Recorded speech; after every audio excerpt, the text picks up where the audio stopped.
Howdy folks, and welcome back to World of Warships with Rear Admiral Jingles, and today I'm finally able to show you the first of the upcoming new German battleships, beginning with a premium tier 7 German battleship, the Scharnhorst, sister ship of the Gneisenau.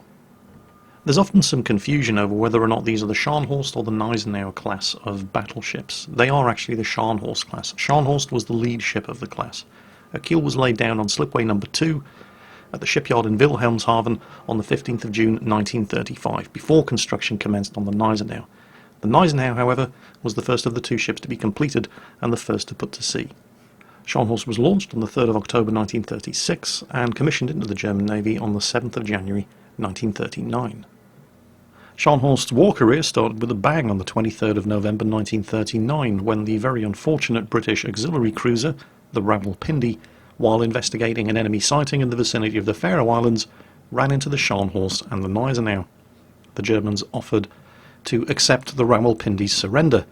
The Rawalpindi's captain, 60-year-old George Kennedy, decided, bugger that, come and have a go if you think you're hard enough, and proceeded to attack the two German battleships.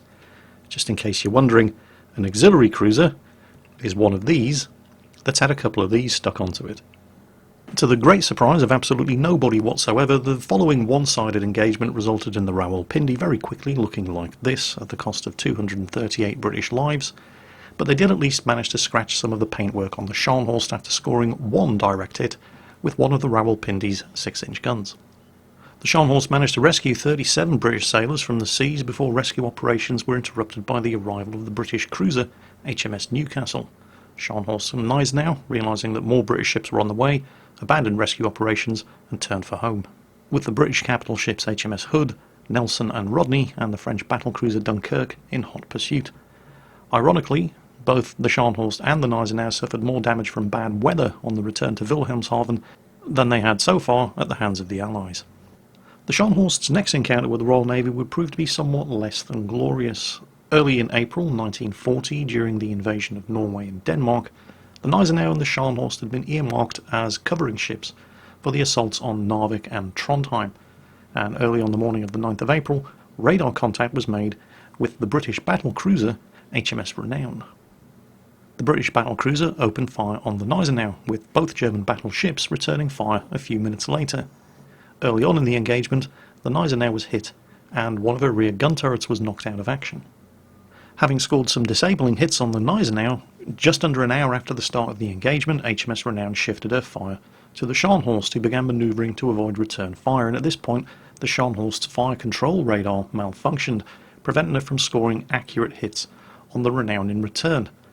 At this point, the two German battleships decided, screw you guys, we're going home, and used their superior speed to escape the British battlecruiser. By 07:15 that morning, the two mighty German battleships had managed to successfully run away from the single British battle cruiser. And while the Gneisenau had suffered several hits and had had one gun turret disabled, ironically, the Scharnhorst, who hadn't suffered any direct damage from the Renown, once again managed to suffer more damage from the weather and the rough seas than she did at the hands of the British. One of Scharnhorst's forward gun turrets had been disabled by the several thousand tons of water that had managed to make its way into the ship rather than outside of the ship where it's supposed to be, and running the engines at such high power for such an extended period of time had caused several of the starboard turbines to roll over and die. Both ships returned to Wilhelmshaven for repairs. With repairs complete, the two battleships once again set sail for Norway, where they would once again encounter the Royal Navy, only this time the results would be slightly more glorious for the Germans. On the 8th of June 1940, at around about 1600, the Scharnhorst sighted the British aircraft carrier Glorious, see what I did there, commanded by Captain D'Oyly Hughes, escorted by the destroyers HMS Acasta and HMS Ardent.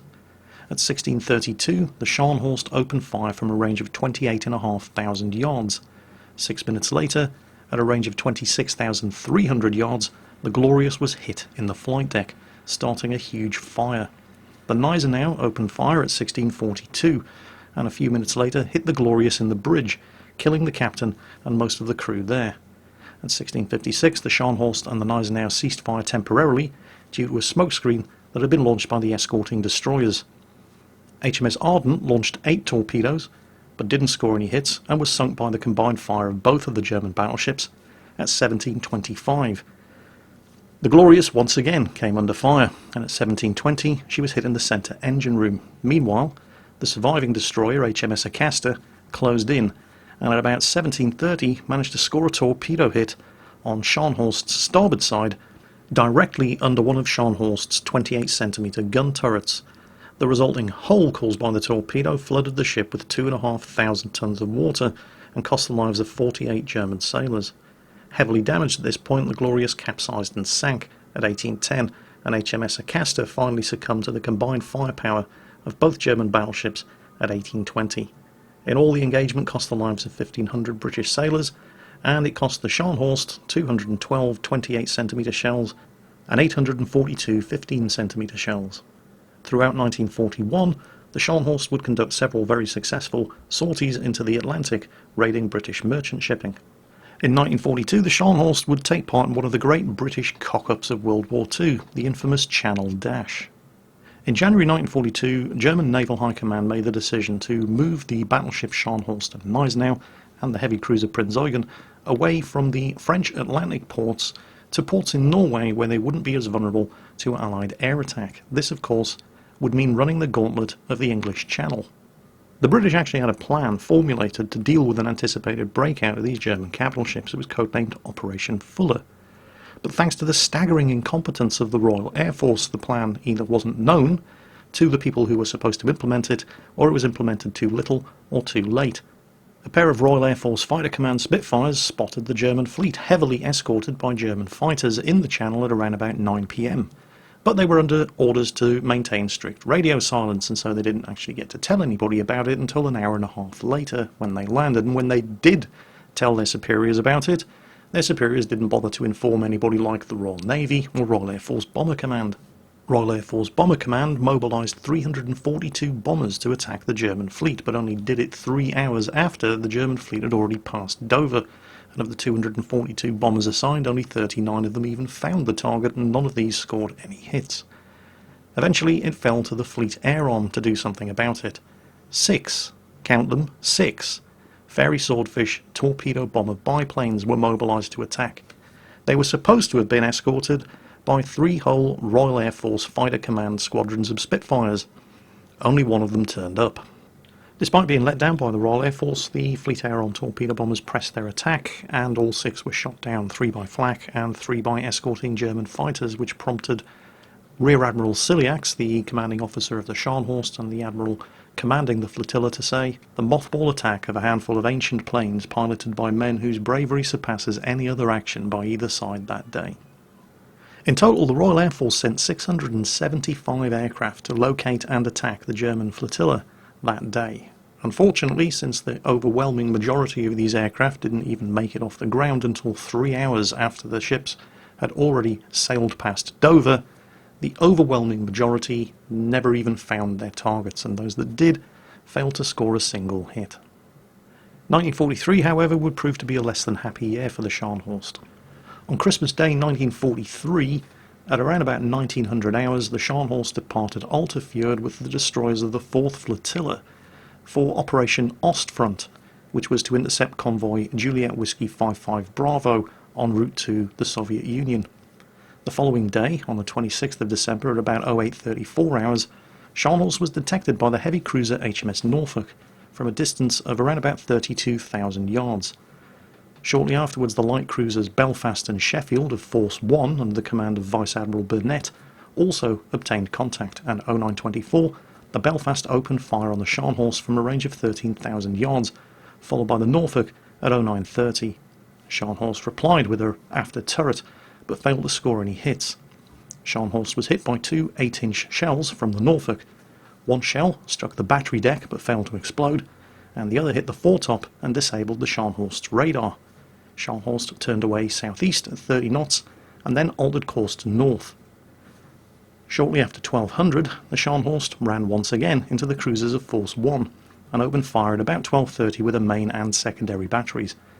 In this second engagement, the Norfolk was hit twice by 28cm shells. One of the Norfolk's turrets was put out of action, and another shell disabled the radars and killed 7 of the crew. The Sheffield was hit by splinters. At 1241, the Scharnhorst turned away south and ceased fire. and at 1617 the battleship Duke of York from Force 2 under the command of Admiral Fraser obtained radar contact at a range of 46,000 yards, and after closing the range to 11,900 yards, opened fire at 1648. Almost immediately, the Scharnhorst was hit by a 14-inch shell in one of the turrets, which completely disabled it, and another shell from the Duke of York demolished the hangar.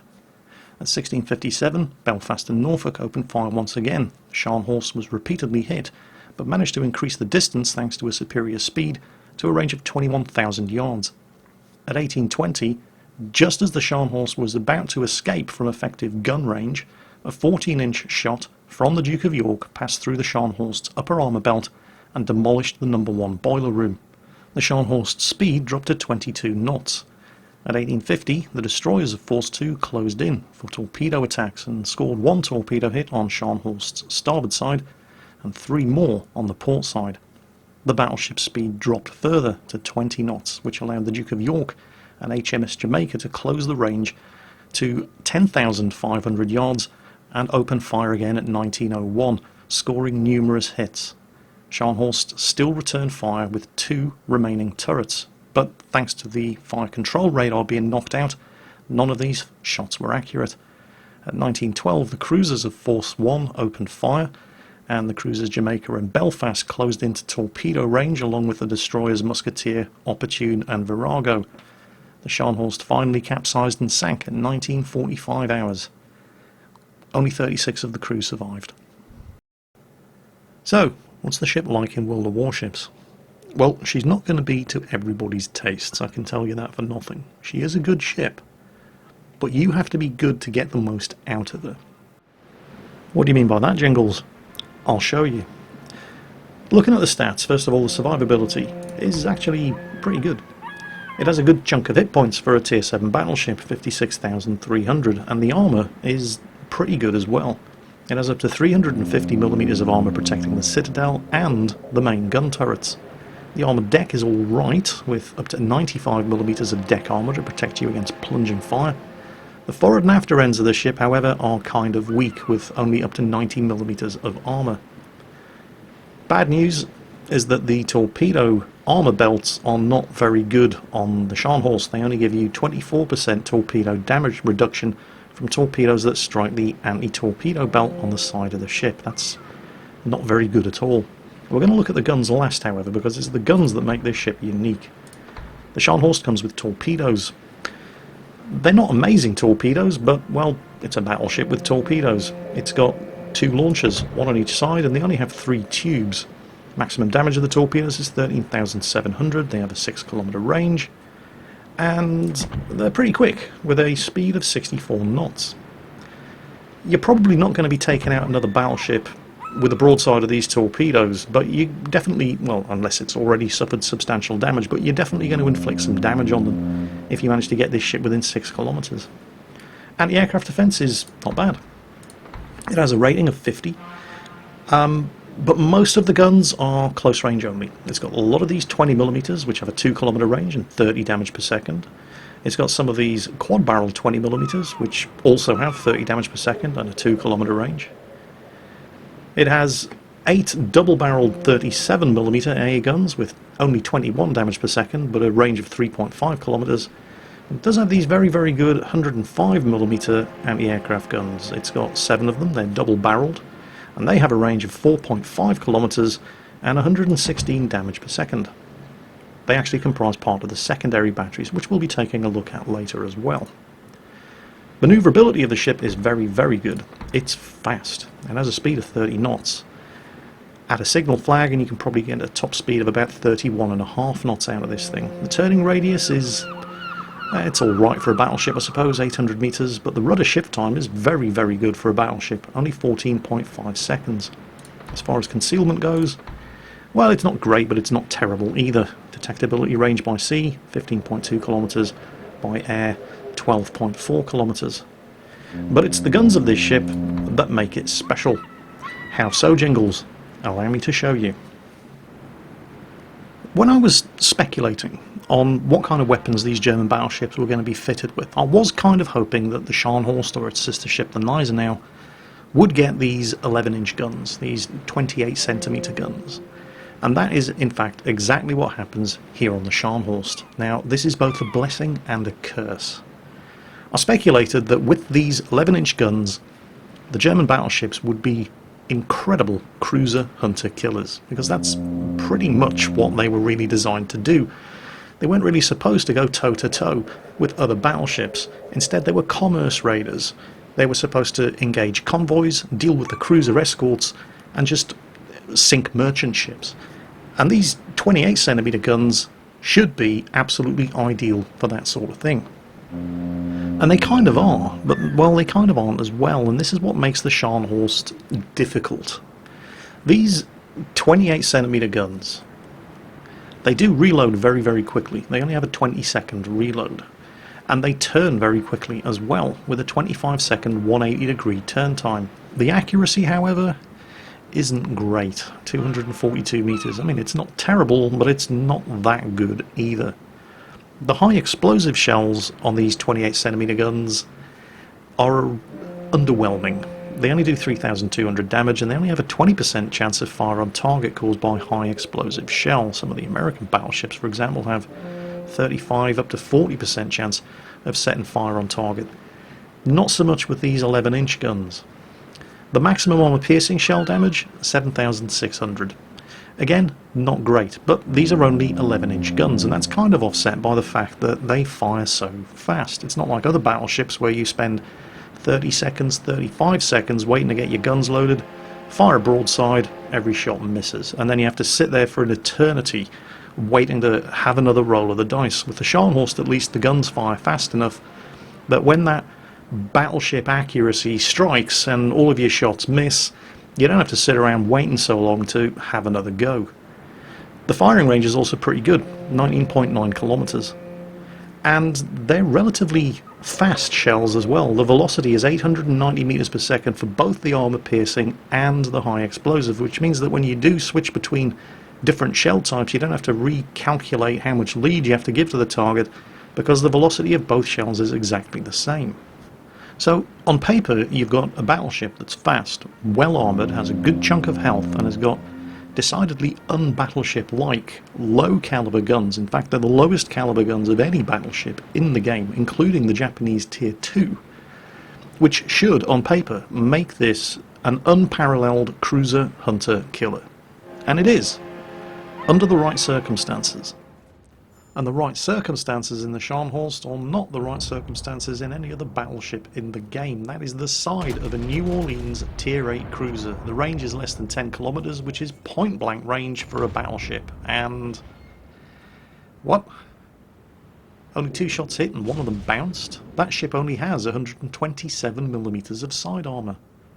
And he wasn't even that well angled. Oh well, let's have another go. Guns are reloaded any second now. What's going on here? What's wrong with my guns? Why are a battleship's main battery guns bouncing off the side of a cruiser? You see, unfortunately, 28-centimeter guns are not sufficiently high caliber to overmatch the side armor of a cruiser if it's angled. Even though that cruiser only has 127 millimeters of side armor, you're going to get shots that overpenetrate, because the accuracy means it didn't hit the side of the ship and it went through the superstructure, and you're going to get shot after shot after shot at angled cruisers that just bounce off the side armor. You'd be better off hurling insults at anybody who isn't presenting anything but the broad, flat side of the ship. Look at this. Yeah, I couldn't believe it either, but 11-inch guns, this is what they do. 14 shots from a battleship's guns were direct hits on that cruiser, and more than half of them bounced off the cruiser's armor at point-blank range. You can accept the overpenetrations. Not all of your shots are going to go where you aim them. Some of them go high, they hit the superstructure, they overpenetrate and go clean through. But 14 direct hits on a cruiser at point-blank range, 5,399 damage. What's wrong with the guns on the Scharnhorst? Well, there's nothing wrong with them, but they're only going to penetrate if somebody's dumb enough to give you the broad, flat side of the ship. And people have an annoying habit of not doing that for you. They see a battleship pointing their guns at them, and if they're in cruisers, they tend to turn away and start manoeuvring. Not all of them do, of course, and you'll farm lots and lots of damage against the less gifted of the players that you're going to encounter in your Tier 7, 8 and 9 games, but there are a lot less of these somewhat less gifted players at Tier 7, 8 and 9 than there are at lower tiers, where you can regularly expect people, particularly other battleships, to turn the broadside of the ship round to face you, and you just farm easy damage on them. That doesn't happen as often as you'd like in the Scharnhorst. Instead, you have to basically play the thing like a heavily armoured cruiser. You use the long range of the Scharnhorst's guns in the early stages of a battle to harass the enemy fleet. Get some armour-piercing damage done as and when you can. Concentrate your fire on the enemy cruisers if they give you good shots. But equally, don't be frightened of taking shots at the sides of enemy battleships. Some of the shots are going to hit, some of them are going to penetrate, and you can citadel enemy battleships, even with these 28cm guns, if they give you the right shot. As the battle progresses, however, and the less gifted players have been eliminated, you find yourself fighting the guys on the enemy team who actually have a clue. And it's at that point where hanging around at the back in the Scharnhorst is not going to cut it anymore, because nobody's giving you the broad flat side of the ship to shoot at, and you need the broad flat side of enemy ships in order to do any damage to them, even the cruisers, with the Scharnhorst's 28cm guns. That's where the speed and the toughness of the Scharnhorst comes into play. You have to close in. And if they're not going to give you the side of the ship to shoot at, you have to use the superior speed and manoeuvrability of the Scharnhorst to put yourself into a position where you've got the side of the ship to shoot at. And this is why I say the Scharnhorst is not going to be for everybody, because there's such a high skill cap playing this ship that only the best players are really going to be able to get the most out of it. What do you mean by that, Jingles? Well, there's going to come a stage in every battle you play in this ship where hanging around at the back is not going to cut it anymore, and you have to get close and put yourself into a position where your shells are going to do the most damage. To do that is incredibly dangerous in a battleship. It's dangerous because all of the torpedoes that are going to get fired at you when you get close enough to guarantee penetrations on enemy ships. Every destroyer you're going to face has torpedoes. 3/4 of the cruisers that you're going to face have torpedoes. Heck, even some of the American cruisers have torpedoes. Some of the battleships that you're going to face will also have torpedoes, because this is a Tier 7 battleship. You're going to fight lots of Tirpitzers. Tirpitzers have torpedoes as well, and by the time you can get your hands on the Scharnhorst, everybody else can get their hands on the Scharnhorst, and the Scharnhorst has 6-kilometer range torpedoes. By all means, spend the first half of the game in your Scharnhorst, cruising around at the back of the map, pretending you're a Nagato, and taking long-range target of opportunity shots at enemy cruisers like this one. Bingo. You are a battleship after all. There's absolutely no point in throwing away your range and firepower advantage by closing the range early with a whole bunch of enemy cruisers and subjecting yourself to a concentrated hail of high explosive spam from 4 or 5 different enemy cruisers. Stay at range, keep moving, avoid the return fire. Remember, you are very manoeuvrable for a battleship and very, very fast, and keep pumping those 28cm shells into the sides of people who are dumb enough to show you the side of the ship. At some point, of course, you're going to run out of idiots to shoot at, and you're going to have to judge when is the correct time to put your man pants on and get your ass in there. Oh, by the way, just one point that you should be aware of. You may have noticed the video pausing at certain sections. This is actually lag.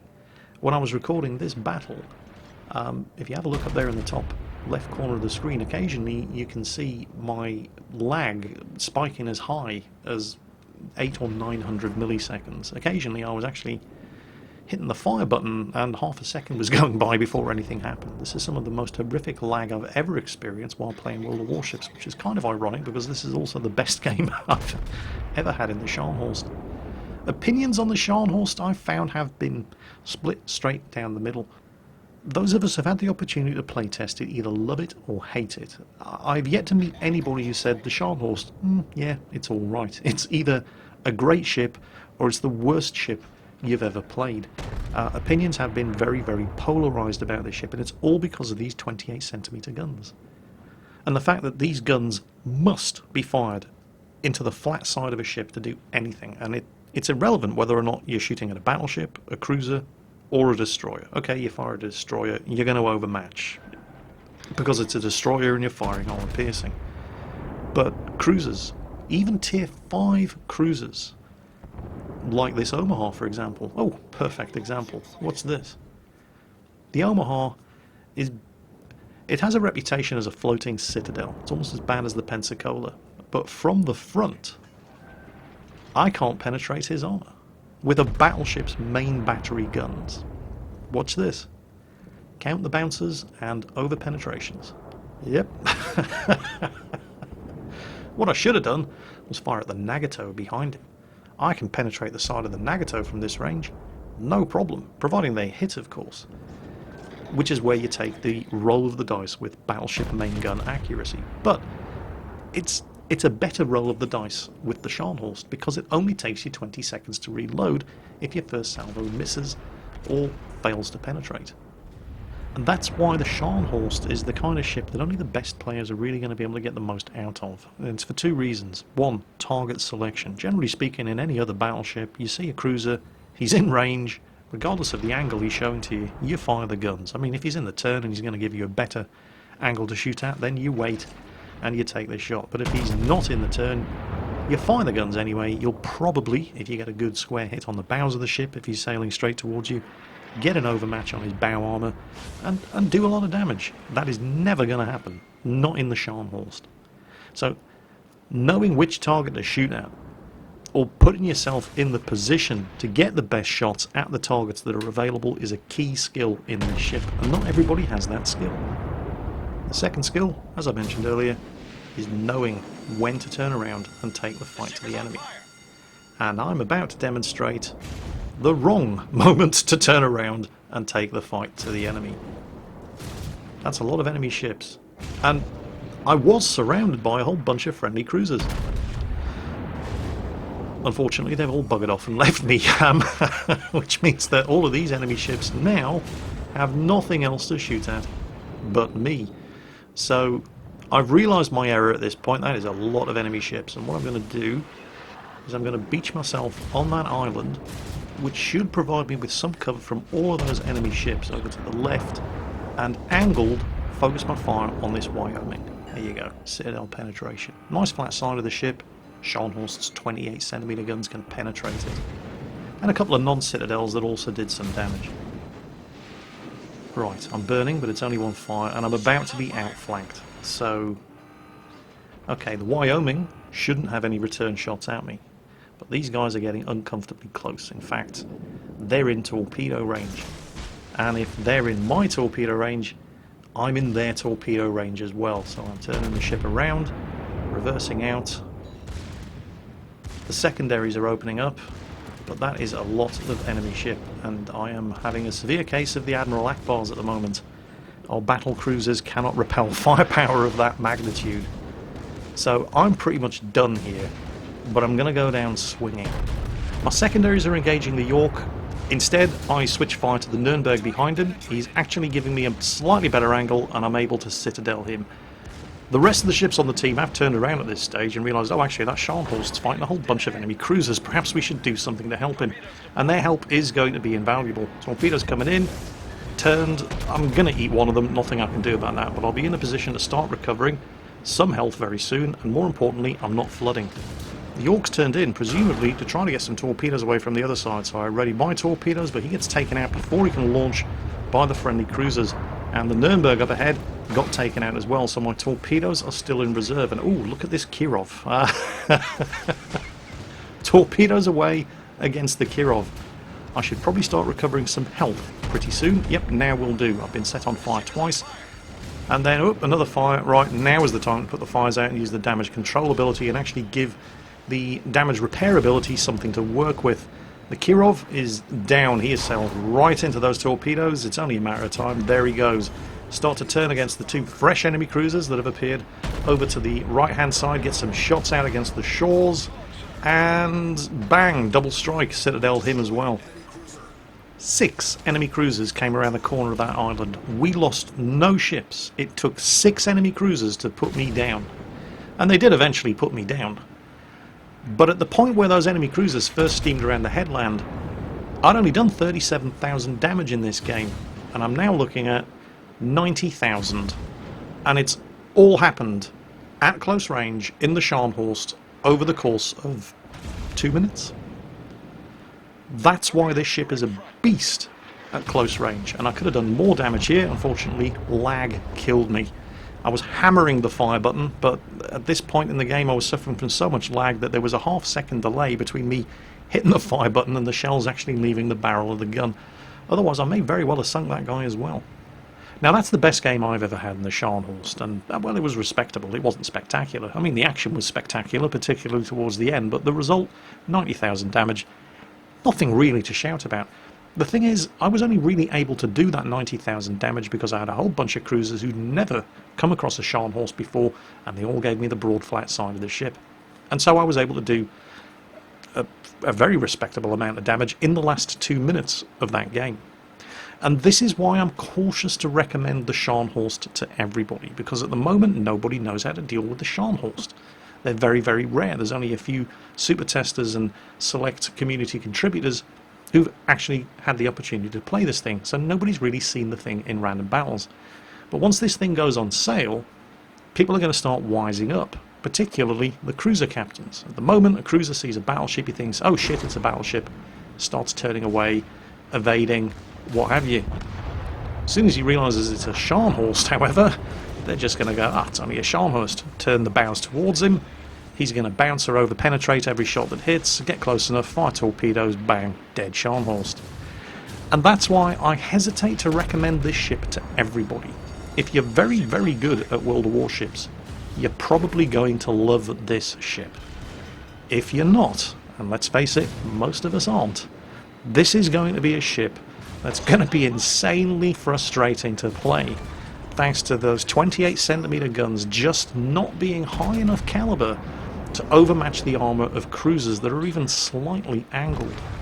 And so it's kind of disappointing, because I really anticipated the Scharnhorst being the ultimate cruiser killer. And it is, under the right circumstances. But you can't rely on the enemy team to consistently give you those right circumstances. And so good players in this ship are going to put the ship into the situation where they make the right circumstances for themselves. Everybody else, they're going to have a hard time in this ship. So that's the Scharnhorst Premium Tier 7 German battleship, sister ship of the Gneisenau, which is also appearing soon at a World of Warships near you. If I was a betting man, I don't know the exact date, but I'd probably guess around about in time for Gamescom. That's it for today, folks. Hope you enjoyed today's preview, and as always, take care, and I'll catch you next time.